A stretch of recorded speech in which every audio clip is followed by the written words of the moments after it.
Olá, queridos, está no ar mais um programa Cabeça para Cima, como sempre, trazendo temas para a nossa reflexão, para que a gente possa viver melhor a cada dia, lidando com as nossas dificuldades, com as nossas facilidades, com as nossas questões, que efetivamente fazem parte da nossa história, né? É muito bom saber que o que a gente fala aqui ajuda você, que a gente tem abençoado a sua vida. Continua aí mandando o seu feedback através das nossas redes sociais, porque com isso você nos alimenta, você nos encoraja, você nos dá a certeza de que estamos fazendo a coisa certa e da maneira certa. Que Deus continue abençoando você, te trazendo graça, misericórdia em todos os dias da tua vida. Obrigada também a você, querido semeador de boas novas, você que tem orado por nós, que tem contribuído financeiramente para que a gente possa estar aqui 24 horas no ar falando do amor de Jesus. É isso mesmo, e a gente fala do amor de Jesus das mais diferentes formas.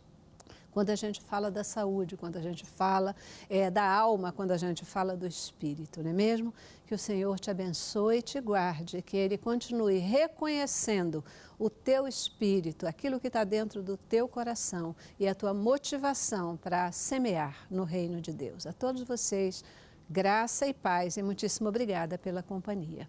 No Cabeça para Cima de hoje, a gente vai falar sobre um tema da maior relevância e que requer a nossa reflexão. Gente, desde 2011, mais de 500 mil pessoas já morreram em decorrência da guerra na Síria. Além de enfrentar a guerra, o povo da Síria vive também e enfrenta também uma crise humanitária, inclusive com restrições de receber ajuda vinda de outros países. A Síria precisa de paz. E no Cabeça para Cima de hoje, a gente vai entender um pouco mais essa guerra e o que está sendo feito para ajudar o povo naquela região. Começamos com o nosso informativo. Dados do Observatório Sírio de Direitos Humanos apontam uma tragédia. Mais de 500 mil pessoas morreram na guerra da Síria desde o início do conflito, há 7 anos. O balanço da ONG indica que 85% dos mortos foram vítimas de ataques do governo ou de forças aliadas, como a Rússia.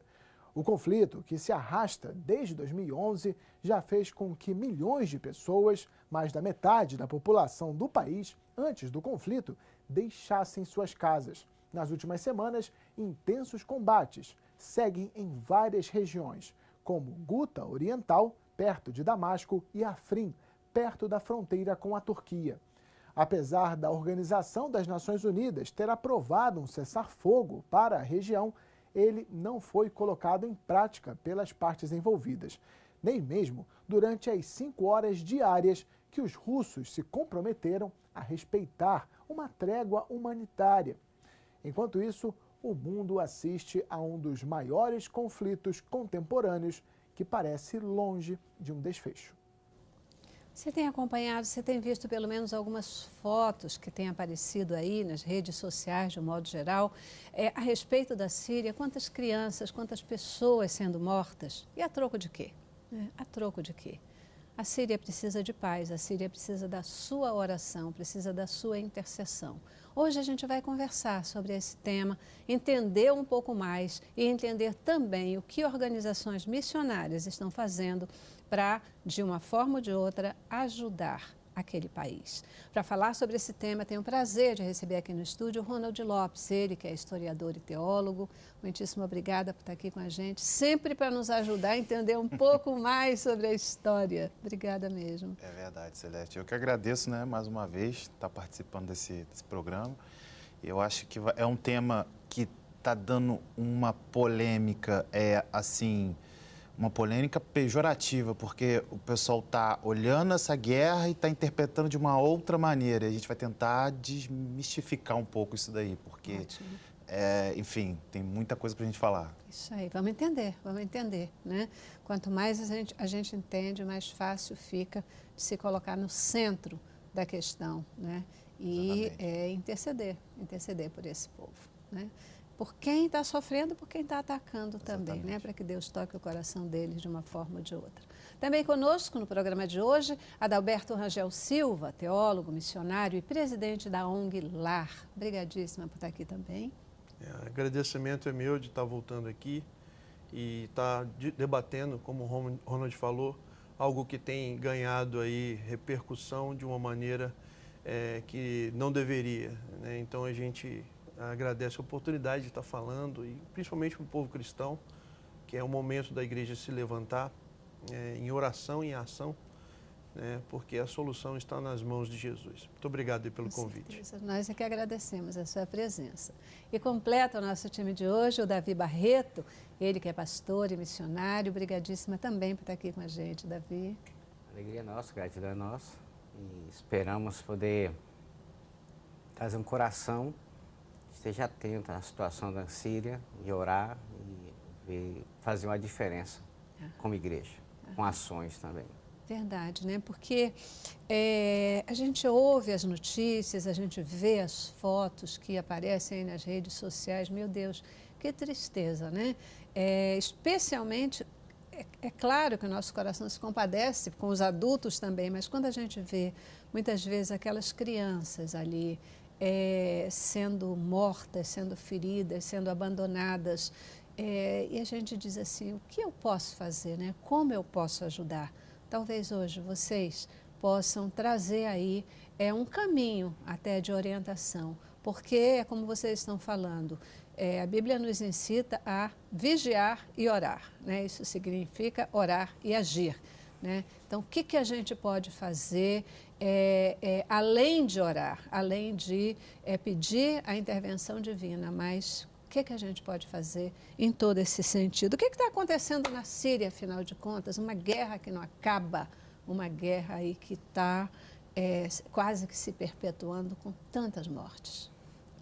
Lá é bem complicado, é um complexo, assim, que a gente, quando olha, dá a sensação de que você não sabe nem quem é quem que está do lado de quem, quem está fazendo o quê.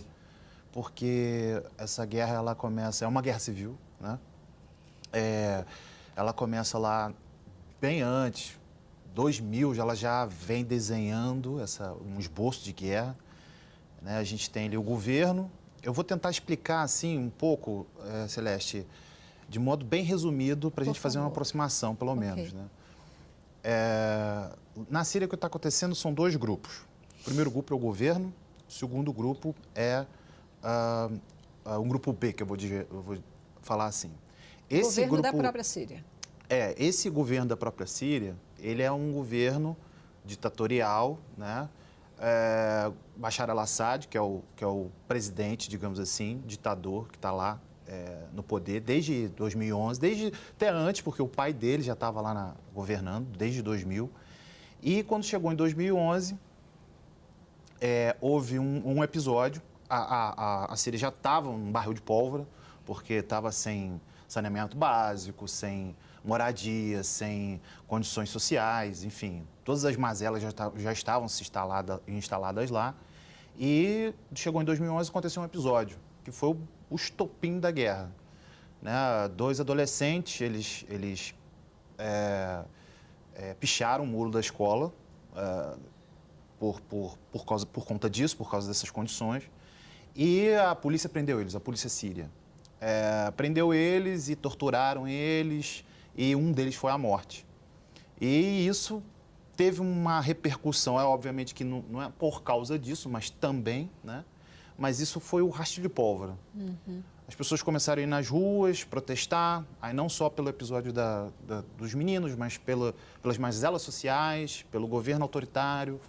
E o Bashar al-Assad começou a responder com um tiro. Começou a matar, literalmente matar, e prender todos os manifestantes. Daí em diante, a partir de 2011, obviamente que esse povo estava inspirado na Primavera Árabe por democracia, né? Uhum. Que era um fenômeno que já vinha ocorrendo nos países árabes, mas de primavera se tornou um inverno, né? Porque os grupos começaram a se dividir, o Estado Islâmico entrou no meio, os Estados Unidos entrou no meio, a Rússia entrou no meio, começaram a formar outros grupos também, os curdos, e aí os curdos lutam contra o governo, mas tem gente do governo que não concorda, acaba sendo demitido, e, enfim, aí começou esse grupo B, esse grande grupo B, é a ser cindido em vários outros grupos menores, né? E cada um lutando pelos seus próprios interesses também. Então, quer dizer, a guerra se espalhou de uma tal enormidade que quem acaba levando sempre o prejuízo são os civis. Então... E hoje a gente pode... qual é a resposta para a pergunta? Assim, qual é a motivação dessa guerra? Por quê? Por que está acontecendo a guerra? Quer dizer, além, né, dessa questão da vontade do domínio, mas agora a gente tem diferentes grupos e a guerra continua. Tem uma resposta de por quê? É uma pergunta difícil. Eu, semana passada, estava com uma família síria que a gente ajudou recentemente e eles são simpatizantes do governo. Eles acham que o grupo B, como o Ronald citou, não deveria ter reagido contra o governo, que as coisas estavam andando bem, ainda que o país tinha dificuldades. E a expectativa deles é que nesse ataque, vamos dizer, nesse momento que intensificou o ataque à Guta, que é o principal reduto, vamos dizer, final aí desse grupo B, que isso aconteça para que a guerra acabe, que eles retornem. Essa expectativa. A motivação é exatamente o grupo B, ele quer tirar o ditador e o governo quer exterminar o grupo B, ambos aí que estão sendo ajudados por interesses comerciais pelas duas potências que por trás fomentam, armam, né, e injetam dinheiro, né? O grande problema é que a população civil, que mesmo tendo uma simpatia por um grupo ou outro, não assumiu uma postura. E essa é o que está sofrendo mais. Com suas casas e vidas destruídas, além de mortes, feridos, o que traumatiza no contato com o povo sírio que teve a guerra no seu contexto, né, foi atingido, é a destruição total da vida do dia para a noite. Pessoas que tinham uma vida organizada, pessoas que tinham negócios ou eram profissionais, né, formados, que tinham a vida organizada. Ia para a escola.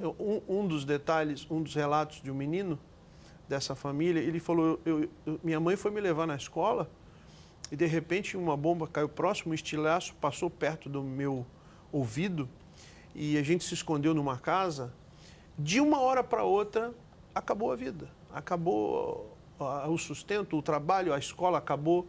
E para sobreviver, eles têm buscado fugir dali, já que ali não há condição de vida. Isso aí que é uma coisa marcante, que traumatiza, em que ambos os lados, né, colocam de lado, né, para defender sua postura, o seu interesse, e não querem saber se uns vão passar fome, vão morrer, vão ser mutilados.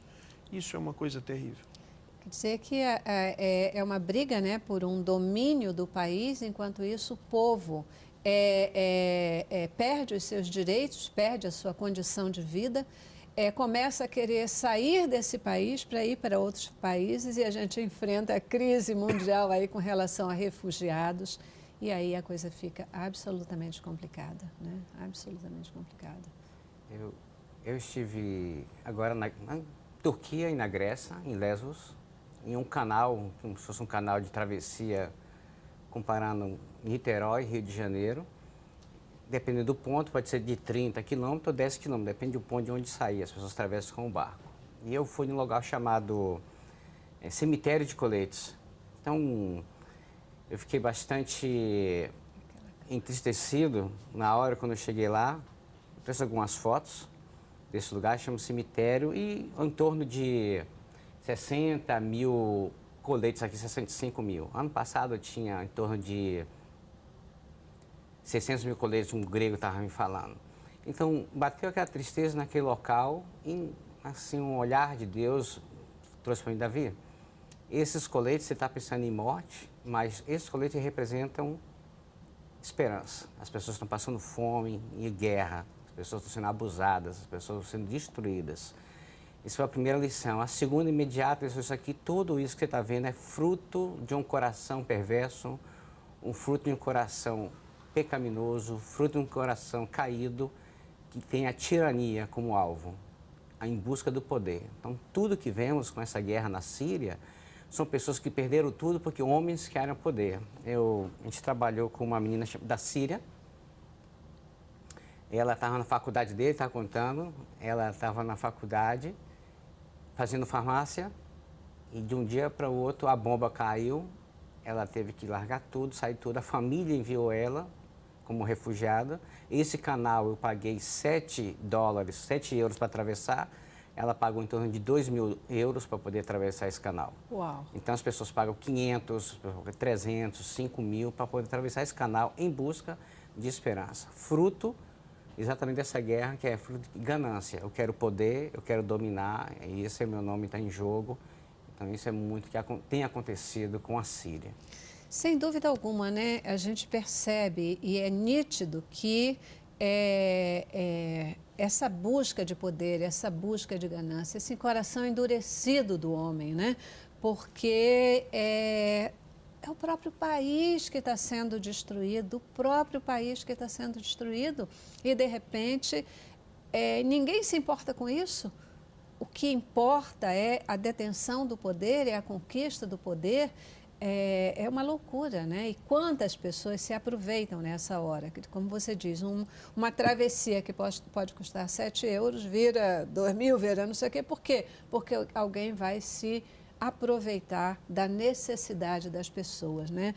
É interesse vil, efetivamente. E aí a gente se pergunta, o que pode ser feito? Quem pode ajudar? Quem pode interferir, né?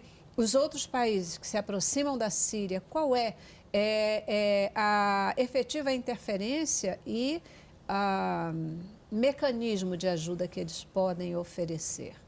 Além de viver uma guerra, uma crise humanitária, por que é proibido ajudar a Síria? Os outros países, que ajuda que é proibida? No próximo bloco, tá? A gente vai para o intervalo. Vamos lá. Cabeça pra cima, cabeça pra cima. Hoje aqui conversando sobre o que está acontecendo na Síria, sobre a guerra da Síria, é importante a gente entender o que está acontecendo lá. Você acha que você não pode fazer nada? Talvez você possa. Se não tiver outra coisa que você possa fazer do ponto de vista mais material, você pode orar, você pode levar um clamor até o coração do Pai, para que ele amoleça também o coração daquele povo que está criando todo esse movimento ali na Síria. Por que essa guerra tem se intensificado cada vez mais, em vez de recrudescer, em vez de melhorar? E quais são os países que estão se chegando à Síria? O que eles estão fazendo? O que acontece? Sempre quando você não, ali na guerra, você não tem lado, você tem uma posição. Então, você olha, você pensa que não, esse aqui está combatendo o inimigo, mas na verdade ele tem interesses próprios, né? Então, o que acontece? Os Estados Unidos, ao mesmo tempo, fica do lado digamos, contra o governo, né? Digamos, contra o governo sírio e a favor do grupo B, Estados Unidos, mas, na verdade, o que ele está interessado mesmo é petróleo, porque toda aquela região ali, se tiver uma crise petrolífera, o primeiro a tomar prejuízo é os Estados Unidos. No caso da Rússia, ele fica do lado do governo, mas também fica do lado do governo porque é o controle de gás, de abastecimento de gás para a Rússia. E aí você, tendo essas posições, cria-se impasse, porque, como a gente estava falando aqui, retomando no grupo B, você tem o Estado Islâmico, né? Que a gente fala Estado Islâmico assim para poder entender, né? Ele é até um conceito complicado na história, porque não tem um Estado físico, né? Não existe. Mas o Estado Islâmico, por exemplo, por incrível que pareça, é tanta contradição naquela região que, se você combater demais o Estado Islâmico, você fortalece as outras facções e piora a guerra, por incrível que pareça. Mas se você deixar o Estado Islâmico também tomar conta da região, por exemplo, da região norte, né, que é onde ele tem mais se intensificado, ao ponto de digamos, implantar um reino teocrático, né, lá naquela região. Decretacharia, né, que eles falam. Acaba gerando mais violência ainda, a guerra se aprofunda também. Então, você criou um impasse. Então, você não tem solução. Qual é a conclusão da guerra da Síria? Não tem conclusão. Não pode não ter conclusão. Não pode não ter Exatamente. conclusão, não é possível. Não é possível não ter conclusão. O quadro é esse. O quadro é esse. Amanhã, claro que pode mudar tudo, mas até o que se tem até agora, o que se tem é um impasse. Celeste, você me chamou a atenção da seguinte maneira também, da responsabilidade, porque tem uma polêmica nas redes sociais dizendo o seguinte: a guerra na Síria é cumprimento de profecia bíblica de Isaías 17. Eu já vou logo dizendo, não tem nada, absolutamente nada a ver, essa guerra nada a ver com Isaías 17. Por quê? Porque do momento que você fala que isso é da vontade de Deus, você tira a responsabilidade do genocídio que está acontecendo lá. Aquele genocídio, crianças morrendo, mulheres na hora do parto sendo estupradas, todos esses massacres, eles têm responsabilidade humana. E é preciso detectar os responsáveis desse genocídio. Se a gente desloca essa responsabilidade, joga para Deus, poxa, então... você cria uma mentalidade de que você não... então eu não posso fazer nada. Não, pode sim, mudando a mentalidade, primeira coisa. Só para endossar isso, que você tocou num ponto-chave que a gente tem visto nas redes sociais, exatamente essa postura. Isaías foi um profeta que falou e anunciou a vinda de Cristo, a chegada de Jesus. Esse foi a temática. O profeta do Antigo Testamento que mais falou da vinda de Cristo foi Isaías. E se você pegar esse contexto de Isaías, você vai perceber que Isaías 17, onde ele cita a destruição de Damasco, já aconteceu. Porque ele falava da vinda de Cristo e Cristo já veio. Ele não foi um profeta que falou da segunda vinda de Cristo. Ele anunciou a vinda do Cristo, por isso a temática das profecias já aconteceram antes de Cristo. Só para o conhecimento dele de historiador nos deixou assim bem ricos de informação, mas só lembrando que só para nós cristãos precisamos olhar essas coisas.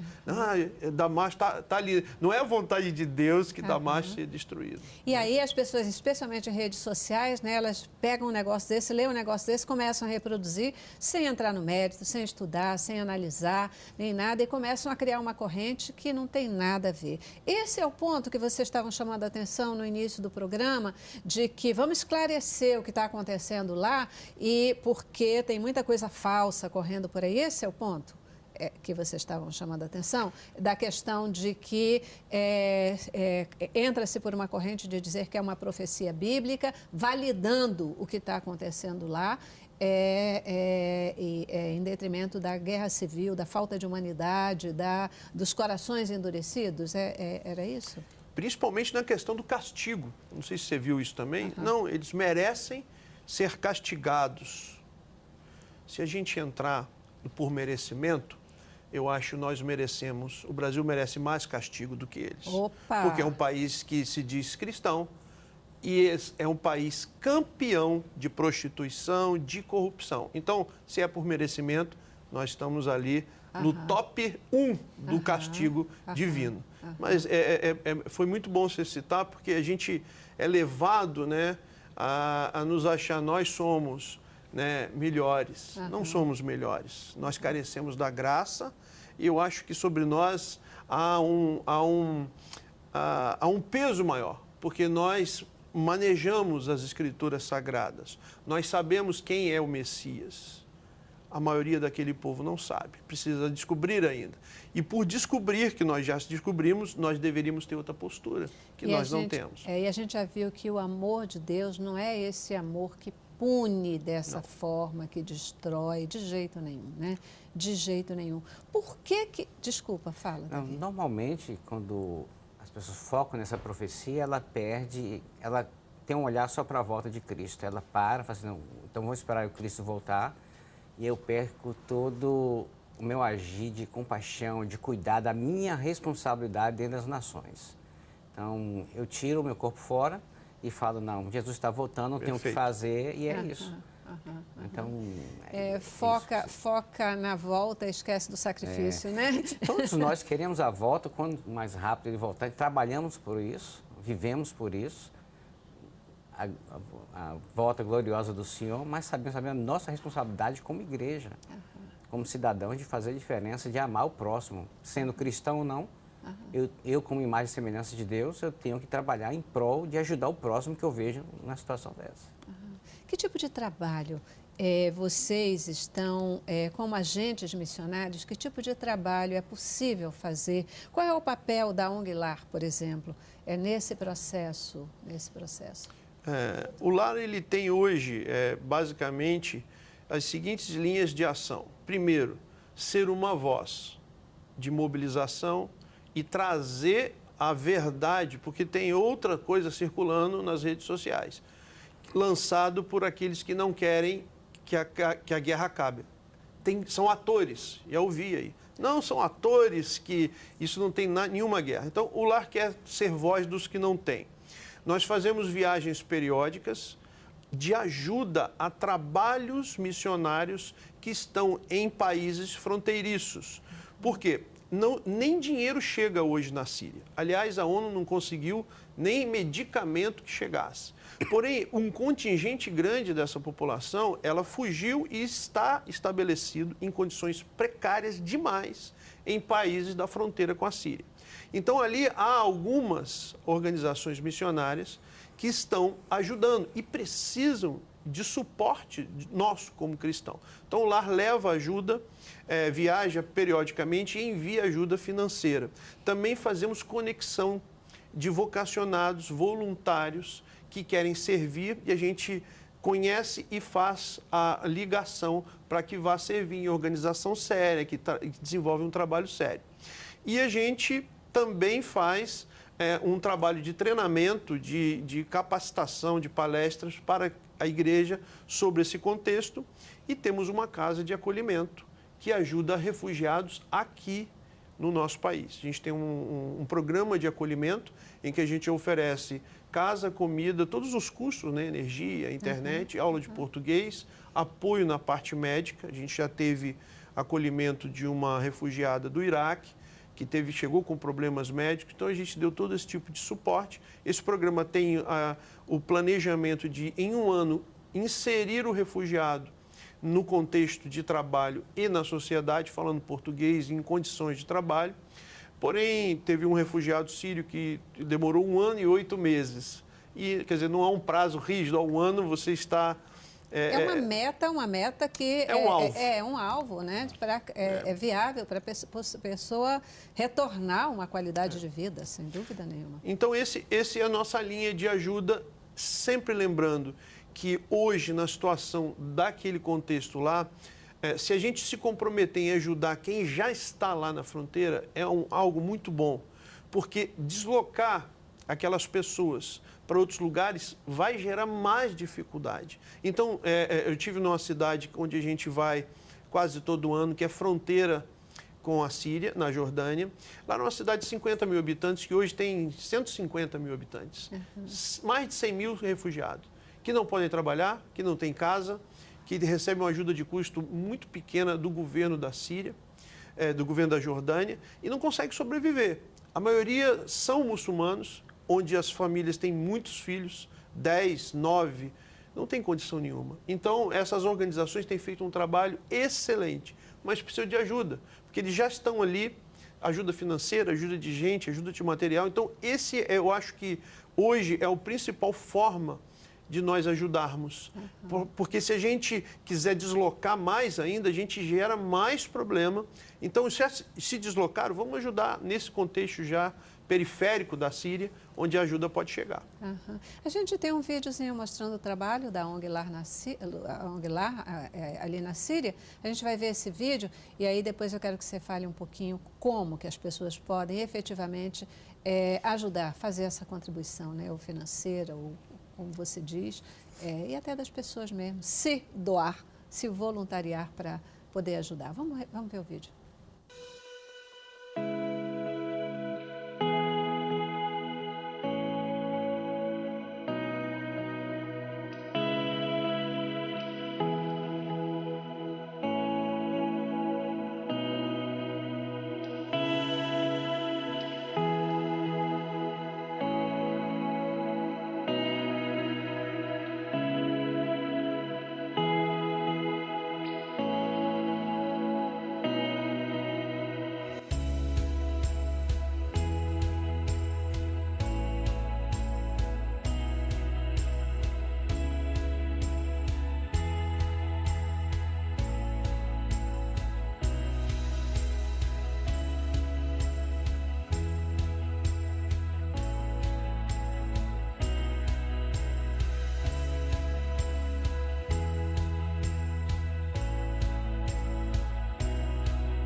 A gente vai para o intervalo e eu quero que você fique pensando sobre esse vídeo, porque você pode ajudar e você vai já já descobrir como.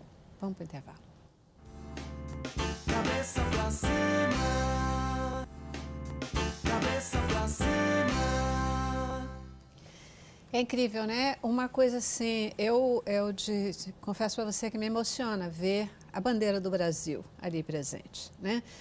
Nesse vídeo que passa, porque quando a gente olha a bandeira do Brasil ali, a gente sabe que, de uma forma ou de outra, nós estamos lá, através de vocês, através do trabalho de vocês, ali apoiando aquele povo, né? Como que a gente pode ajudar? A gente vai mais um tempo estar lá, em julho. Quem tiver interessado em saber, acesse o nosso site www.larnomundo.org e ali não só vai ver relatórios de tudo que a gente vem fazendo ao longo desses anos, como ajudar agora de maneira efetiva, tem os caminhos ali. Perfeito, porque às vezes tem tanta desconfiança, né? As pessoas vão, se mobilizam para ajudar, daqui a pouco essa ajuda ela não é usada muito para aquele fim, então é importante essa prestação de contas, esses relatórios, para que a gente possa entender onde que a gente está semeando, né? A terra fértil, a terra segura em que se está semeando, isso é muito importante. Davi, como é que você tem participado dessa história, Davi? A história, né? Eu estava aqui sentado, eu lembro que eu estive dando entrevista aqui um período, um tempo atrás, em 2016, falando sobre as Olimpíadas, né? Eu trabalhei aqui no Rio de Janeiro por 22 anos, com as favelas, e nas Olimpíadas, evangelizo Copa do Mundo e Olimpíada. Acabou esse período, muito claro, eu falei, eu quero que você aprenda inglês, saia do Brasil, fui morar na América, mas com uma perspectiva de ficar 1 ano a 2 anos, e quando cheguei lá, agora em novembro, eles falaram assim, volte ao Brasil a resolver algumas coisas. Quando cheguei aqui, eu recebi um convite, uma equipe indo para a Turquia e para a Grécia. E eu estive lá falando com a Adalberto, como o meu coração explodiu de overdose, assim, daquilo que Deus tinha falado. Então a gente tem trabalhado, a gente foi 44 pessoas trabalhar ali, trabalhando na Turquia e em Lesbos, na Grécia. É interessante, o que é que a gente pode fazer? Como fazer? A gente pensa algo extraordinário. Eu trouxe algumas fotos bem simples da nossa equipe. A gente trouxe pessoas que se maquiaram em um projeto cristão.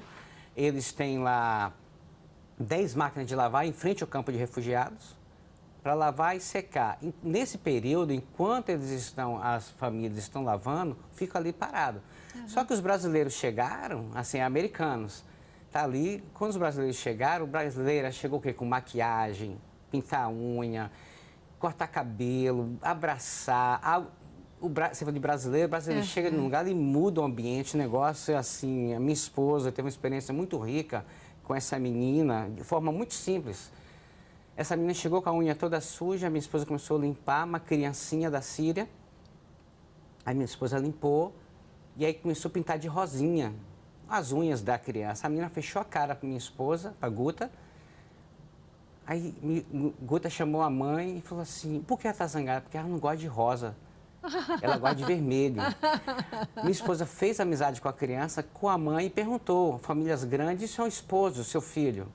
E ela falou assim, o barco que eles vinham, o nosso passou, mas o deles explodiram o barco deles. Minha esposa começou a chorar, assim, e ficar muito triste, o pessoal correu, os refugiados, as famílias, não chora não, porque são vidas, assim, que você vê a realidade da história de cada pessoa. Então aqui tem um brasileiro tocando sax, saiu de São Paulo, Wagner estava lá ajudando o Wagner de forma muito rica, brincando, conversando. Aqui é uma igreja, que eles têm lá tapetes no chão, as pessoas vão bater papo, conversar e te dar liberdade de desabafar, falar a realidade daquele lugar. Você vai encontrando isso. A Jocum tem um barco na Grécia, lá nesse local, onde no nosso período a gente estava 44 pessoas brasileiras, mas tinha mais 5 outras equipes trabalhando ali, fazendo a diferença. A igreja, ela pode agir de forma muito rica, de forma muito simples naquele local. Você está falando de um monte de atitudes, pequenas atitudes de cuidado, né? É o abraço, é o limpar, é o pentear, é o maquiar, que são coisas que mexem com a autoestima, que melhoram o interior. E a gente sabe que quando a nossa autoestima melhora, as coisas melhoram ao nosso redor, o nosso olhar para o mundo, ele também melhora e nos encoraja a seguir em frente, nos encoraja a enfrentar a vida, nos encoraja a não nos entregarmos, né? Aquela mágoa, aquela dor, aquela opressão que a guerra coloca. Você falou de um monte de coisas agora positivas e a gente precisa falar, mas no intervalo você estava contando uma historinha de uma outra ação também muito simples, de abrir um portão e receber que tipo de pessoa? Como é que é isso? Então, estávamos 44 pessoas, a equipe foi dividida em alguns projetos. Em uma das equipes que foi montada, ficava no campo de refugiado, abrindo e fechando o portão. Então, o refugiado, é bom você entender o seguinte, que o refugiado está ali, ele fica num limbo, ele não pode fazer nada, ele não pode trabalhar, ele não pode ajudar, ele não pode servir, ele não pode limpar o banheiro deles lá, eles não podem fazer nada. Então, fica entrando e saindo. Então, ficava abrindo e atendia ao psicólogo. Então, os brasileiros não sabiam o que era, não podia ficar abrindo, tinha um cartão de identificação. Fiz amizade com o grego, olha, o problema da psicóloga, cada pessoa que está vindo aqui, a história é todos com problema de abuso sexual. Então, tinha senhoras, tinha mulheres, tinha homens, tinha crianças, adolescentes.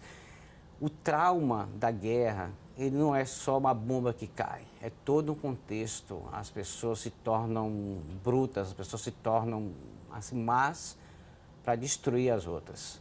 A máfia para poder destruir as pessoas, a exploração sexual das mulheres. Tudo isso acontece com pessoas que buscam esperança e buscam mudança. Você chora, que a priori é muito mais colocar, o brasileiro chega lá, o cristão que chega lá, eu quero pregar. E ele está abrindo e fechando o portão. Na primeira noite, o pessoal ficou assim, super chateado. Não, estou abrindo e fechando o portão. E passou no outro dia orando. Deus, o que é que eu estou fazendo aqui? Aí Deus começou a trazer para eles as histórias reais, a situação das pessoas. Então, a psicóloga, na hora que os brasileiros descobriram, eles começaram a abrir o portão, assim, entrava 10 pessoas. O pessoal veio brigar com ele. Não pode fazer isso. Aí o Brasil começou, então foi de um em um. Então, a gente quer 7, mais 8.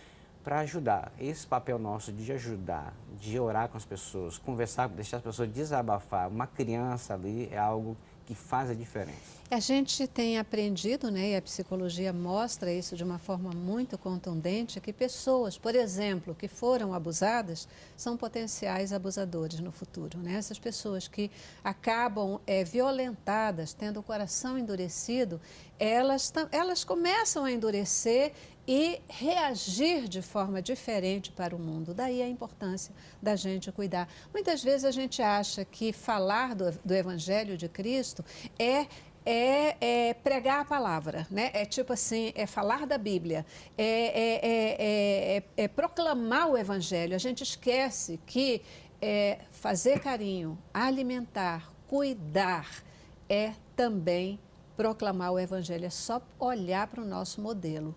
O que Jesus fazia, né? Quando ele estava aqui no seu ministério terreno, o que ele fazia? Ele tratava, ele dava amor, ele cuidava. E aí ele dizia, vai e conta isso, né? E ali ele estava mostrando o que é o amor de Jesus, de verdade, né? A gente precisa ter isso em mente para não ficar chateado quando a gente abre um portão para dar passagem, né, para pessoas que estão ali naquela passagem, sendo libertadas, né, de um ambiente opressor, de um ambiente onde não tem futuro. Talvez fazendo a passagem para o futuro de verdade e achando que a gente não está...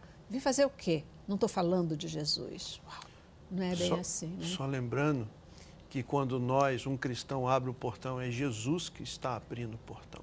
Quando a gente abraça, é Jesus que está abraçando. Aleluia. Uma palavra, não é na minha língua. Mas é Jesus que está falando. É a doce voz do nosso mestre e ela faz toda a diferença. Ela cura, ela muda, ela transforma. Imaginar que um portão aberto por Jesus é algo tremendo. Precisamos fazer esses gestos que não são os nossos.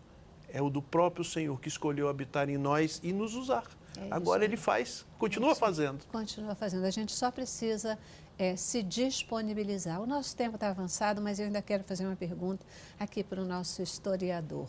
Por que é proibido ajudar a Síria? Por que outros países ficam impedidos de ajudar a Síria? Que história é essa?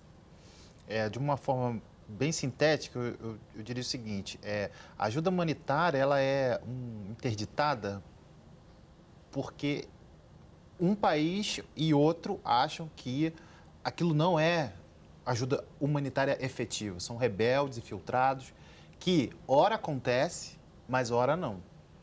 Então eu estava prestando atenção no que ele estava falando de barcos sendo explodidos.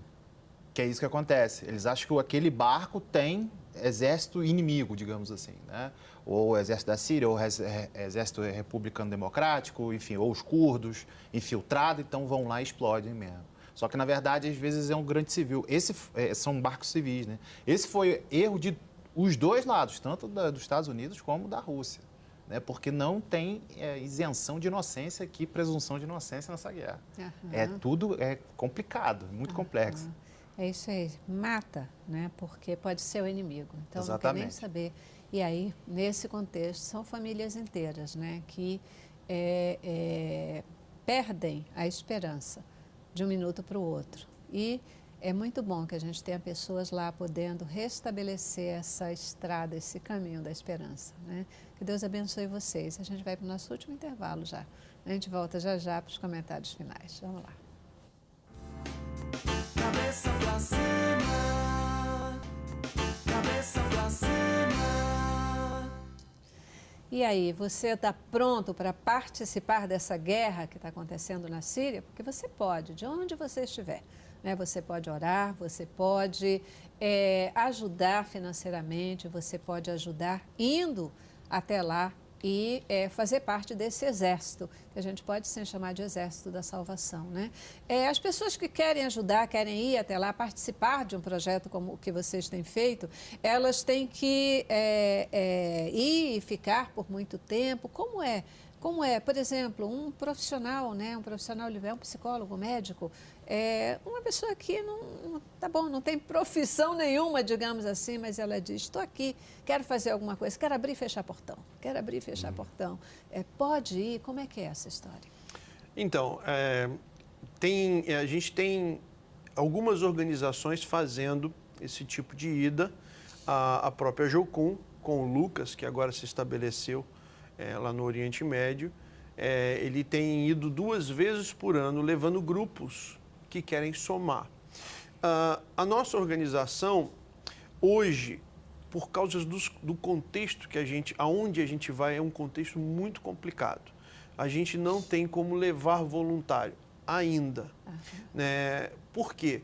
Por exemplo, em 2016, nós tivemos em 3 lugares que tiveram atentado. Então, a gente não tem como garantir segurança, não tinha intenção de levar voluntários, a intenção era ir e ajudar. A gente tem um preparo, né, sobre o contexto islâmico, é importante, porque o que acontece? Você tendo uma ação, um comportamento, sem conhecer o contexto, você pode colocar em risco um trabalho de uma organização que está lá. Perfeito. Então, o nosso tipo de trabalho hoje é mais complexo levar um voluntário. A viagem de 2017, tivemos um casal de voluntários mas que a gente conhece e que atua já, né, em missões transculturais.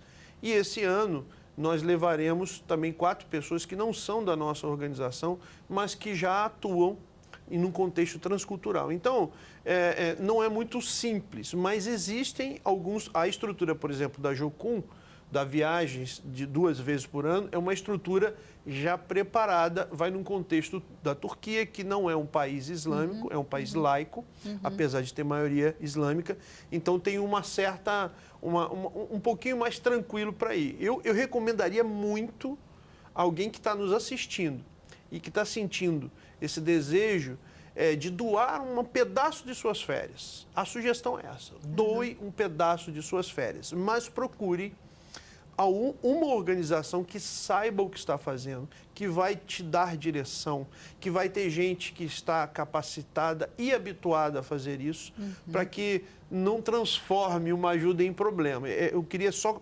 arrematar nisso aí, Isso viu? aí. Você quer ajudar, a gente quer ajudar, mas precisa estar capacitado, precisa entender o contexto para efetivamente poder ajudar, né?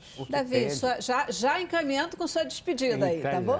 Obrigado. Então, eu gosto muito da prática, que é de uma forma simples. Essa menina que está fazendo a maquiagem da muçulmana, ela tem lúpus. Ela ficou 8 meses internada ano passado. E ela quer o ir que aí Deus levou. Todo mundo ficou doente, autoimune, ela a doença, e ela não teve que viajar com a acompanhante. A irmã foi paga pela empresa para ela poder ir, aérea. Chegou lá, fez um trabalho extraordinário. Foi fantástico que a gente fez. A gente tem um outro projeto que a gente ajudou, muito simples, e o pessoal dava banho nas crianças. Eu ia buscar as famílias e trazer para dar banho em gabines, as mães dar banho nesses lugares. E você está ali carregando a pessoa. O que o reino pede nesses lugares é disposição de coração, obediência ao que Deus fala, disposição, você serve. Eu incentivo a ter um período curto, porque você recebe algo e você não quer, é algo que eu quero viver isso na frente. Aí tem organizações que vai te trazer Jocum, outras, isso você pode fazer. Então, o teu coração está disposto. Eu não tinha um centavo para ir agora, e Deus fez um milagre em minha vida, fui para lá, retornei, sem nada de novo, mas foi algo fantástico. Você conhecer, servir, cuidar, amar. Eu carreguei com a equipe, a gente carregou 2 caminhões de pedra para dentro de um local para poder montar uma cozinha. A gente passou por dentro do projeto e montou isso. Então, são coisas que você pode fazer com disposição para amar e cuidar. É isso aí, né? Um caminhão de pedra pode fazer toda a diferença. Né? Fazer toda a diferença. Esse é um trabalho de refugiado para refugiados. E a gente carregava, eles vibravam com a gente, os brasileiros, junto com isso, são todos muçulmanos, nesse projeto. Então, assim, é rico. Quero agradecer pela oportunidade de estar com vocês, é uma alegria estar aqui. Realmente, os nossos contatos ficam aí para vocês querem falar um pouco conosco. Isso aí. Ronald, rapidinho, sua despedida. Eu agradeço, né, mais uma vez, poder estar contribuindo para o esclarecimento dessa conjuntura de guerra, né? E tem um outro caminho também que, de repente, ouvindo eles falarem, e aí eu lembrei que o Brasil ele tem recebido os refugiados desde 2011. Né? Até 2016 foram mais ou menos 2.500 refugiados sírios que vieram para cá. Né? Então, de repente, a pessoa tem o desejo de ir, mas vários entraves e tal, não consegue. Mas ela também pode ajudar aqui, estando aqui no Brasil, né? Recebendo esses sírios, procurando mapear em que local que eles recebem isso, né? A embaixada, enfim. É só ter um pouco mais de tino investigativo que ela consegue ajudar aqui. Né? Bacana. Um bom toque, uma boa dica. De verdade, queridos, muitíssimo obrigada pela presença de vocês aqui, pela possibilidade da gente conhecer um pouco mais dessa realidade e ser desafiado, né, a participar a cada momento. Que Deus abençoe todos vocês, tá bom? Obrigada a você também. Tá aí, o desafio está lançado, que você possa se mobilizar e também participar de forma positiva dessa guerra. Terminamos o programa com Marquinhos Gomes cantando para a gente. Paz.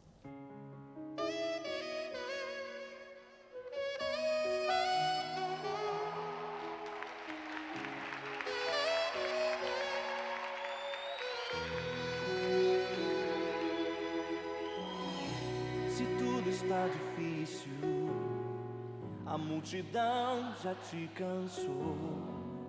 O meu Deus nunca falha e nunca falhou. Se a luta é muito grande, ela te fez perder a fé. O meu Deus entra na guerra, peleja por você. Levante os teus olhos e veja o sobrenatural. Quem tem promessa de Deus vence o mal. Levante os teus olhos, e veja o sobrenatural. Quem tem promessa de Deus vence o mal, vence o mal. Não morrerei enquanto a promessa não se cumprir. Quem tem promessa de Deus